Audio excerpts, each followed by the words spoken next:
Kinds of information for all of our ceremonies we've had honoring lighthouse keepers. And this really has nothing to do with our ceremony today, but lighthouse keepers were never honored as veterans, even though they were a military organization. So a couple of years ago, we started placing bronze plaques at their grave sites, just like you would have for a veteran. And we've had ceremonies for those. Some of them we've had ceremonies for 100 to 200 people showing up. And Deborah's done all the research on all of those, getting this, locating the descendants. So her working to find descendants today and try to keep alive the memory and of these sailors that are buried and lost their lives on this wreck somewhere off Little River Island, and keeping their memory alive for future generations. I'm hoping it will be appreciated by all those future generations. I'd like now to introduce Carrie Norman. Carrie, that's you. She's from the Warr family. Yes. Welcome. Good to have you here. Yes. I'm Carrie Norman. I am the great-great-granddaughter of Willis Warr and the great-great-great-niece of George Duncan Warr, the captain. The Warrs were a proud and well-known family of sea captains who came from Devonshire, England in the 1830s and settled along the St. Croix River. Thomas Mitchell Warr and his 5 sons were all sea captains, and maritime records from Maine and Canada detail the history of the family and the ships they commanded. Most notably today was one of the middle sons of Captain Thomas Warr, George Duncan Warr, captain of the Julia A. Warr. The Julia A. Warr was commissioned to be built by Rideout and Lord in 1890 in Calais, Maine. It was a 3-masted, 224-ton vessel with a copper hull, a centerboard for speed, and was painted white. The ship was Class A1 and was one of the last ships to be built on the St. Croix River. She was owned by the Skinner brothers of Fall River, Massachusetts, which was also listed as her home port. It is believed the ship's name came from the untimely death of George Duncan's young sister-in-law, Julia, who died along with her 3 children just a year prior to the ship being built.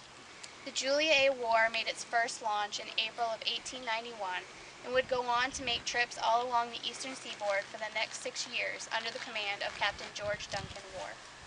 The schooner had a reputation of being one of the staunchest vessels that had ever sailed from the port of Calais, as well as the reputation of her captain, who was said to be an awfully stubborn man, not afraid of God nor man. It very well could be this combination that led to the demise of the Julia Warr on that stormy December trip. And it was almost certain that no one could have talked George out of making that one last trip for the year. My great-great-grandfather was Willis Warr. He was a 26-year-old seaman on his uncle George Duncan's schooner in 1897. He was happily married to his wife Viola Maud, with 2 small boys, William and Edgar.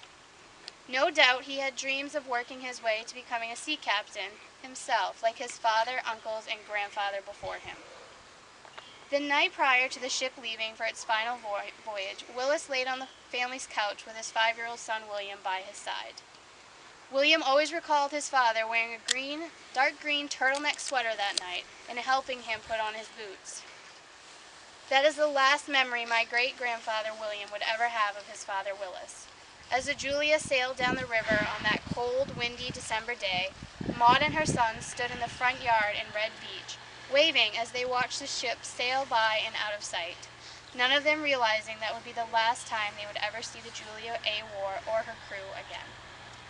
It was far into the spring of 1898 before the families would hear of the loss of the Julia and her crew. William remembered his mother checking the mailbox daily looking for a letter from Willis. But sadly, no letter ever came. And even after the wreck was finally sighted, the family still had hope that the crew had been picked up by another ship and been taken to some faraway port.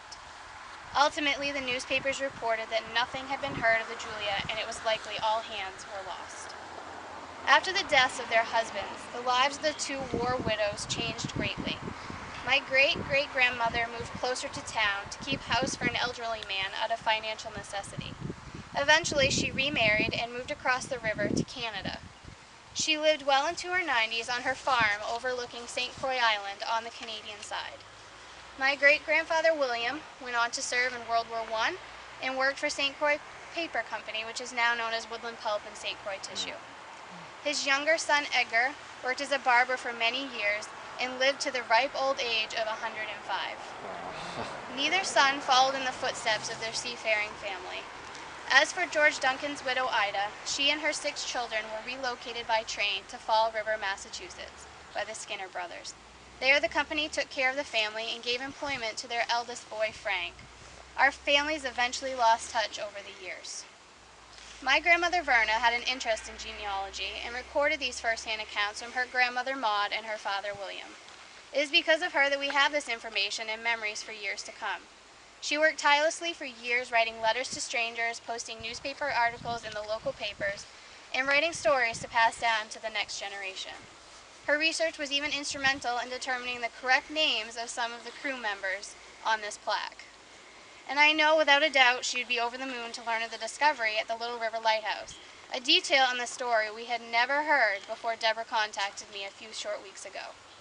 The story of the Julia A. Warr has not been lost on my family, and I am certain Willis Andrews Warr would have never dreamed that his great-great-granddaughter would not only know who he was, but still have a framed photo of him, a painting of the Julia A. Warr above her mantel, and a research paper written about him and the Julia that she received an A+ on from grade school.